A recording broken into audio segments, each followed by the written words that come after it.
So okay guys, kung makikita nyo, bago po yung kahoy ko, pero pinuputulan ko pa rin yung pinakadulo. Kahit bago yan, kung gagamit kayo ng kahoy, always cut the edge para mas pantay. Kasi usually, karamihan dyan hindi pantay. Nakatagilid po yung dulo ng kahoy.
Okay guys, so ayan po yung ginawa nating headrest.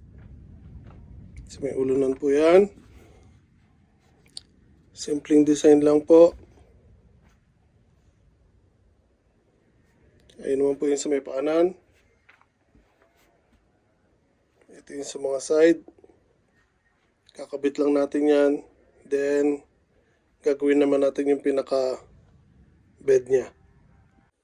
Okay, so tapos na po yung bed frame. Makikita niyo po, ayan, ilagay ko na. So now, lalagyan na lang natin dito ng mga maninipis na kahoy para matapos na.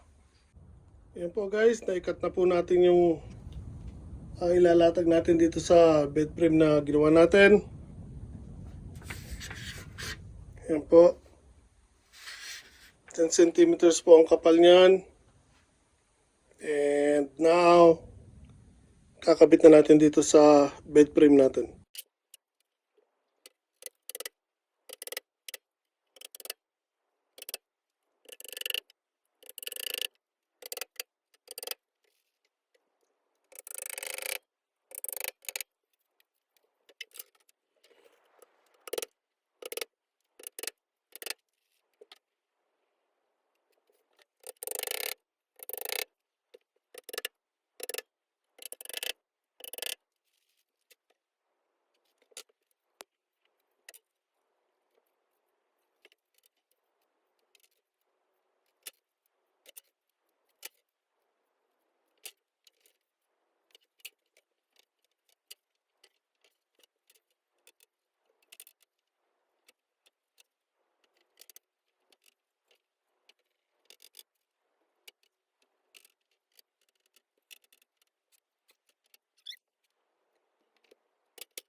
Okay guys, so yan, finally natapos na po ang ginagawa nating bed frame.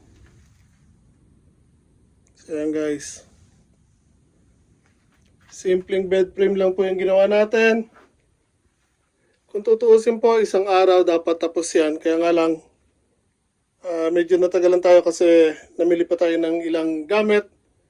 Pero actually, isang araw lang po kaya yan basta kompleto po lahat ng kailangan. Ayan guys. Tibay po niyan. Heavy duty yan guys. So So now, lalagay ko lang yung mattress and tingnan natin kung ano magiging itsura niya. So bago natin lagay yung kutsyon, yung mattress, lagay na po natin sa pwesto niya para hindi tayo mahirapan mamaya. So pasensya na palit sa kwarto. Inaayos ko to, hindi pa rin ito tapos actually. Palitan ko pa yung mga kisame. Yung final na flooring, hindi pa tapos. Pero yung flooring niya naka plywood na. Palitan ko na rin yung pangilalim niya. Totally binaklas ko po yung pangilalim ng kwarto nito at pinalitan ko ng bagong kahoy. Then marine ply. Kahoy na brace. Then meron pa ako isa nakapatong na kahoy bago marine ply. Matibay actually ang flooring nito guys. Kahit lumang bahay ito, kahit magtatalong ka dyan, hindi nyo basta-basta mapabibigay yan.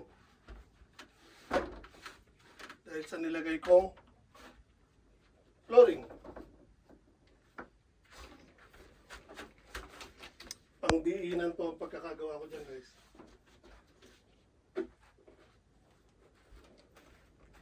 Okay. Para din naman tao gumawa eh. Tingnan, walang langit-ngit.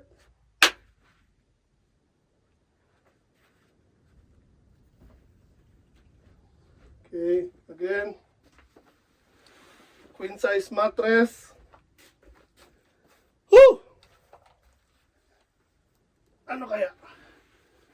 Sumakto kaya siya?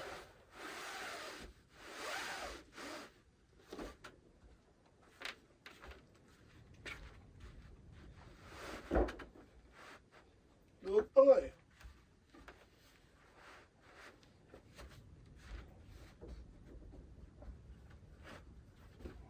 Luwag pa ng pagkakagawa ko.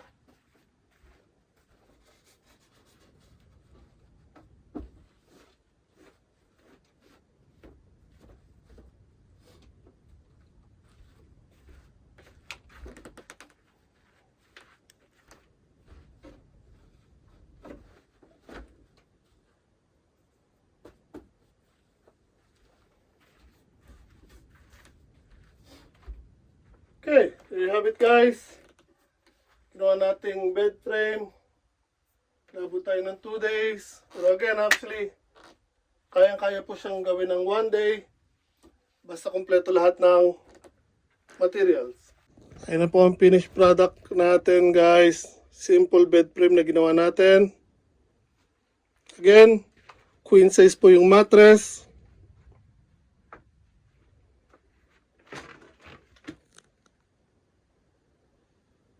Diba? Kala mong may alam ang gumawa. Simple lang pero guys, ang tibay po niyan. Oh, walang langit-ngit. Aba, panalo to. Alam na this. Ayan guys. Sana po nagustuhan niyo po itong simpleng ginawa natin. Making ng bed frame dito sa kwarto. May narinig ba kayo guys? Wala, di ba? Ibig sabihin, walang langit-ngit. Alam na this. Pag inaantay nyo, gusto nyo ba ng bed frame na walang langit-ngit? Order na! Diba? Walang tunog.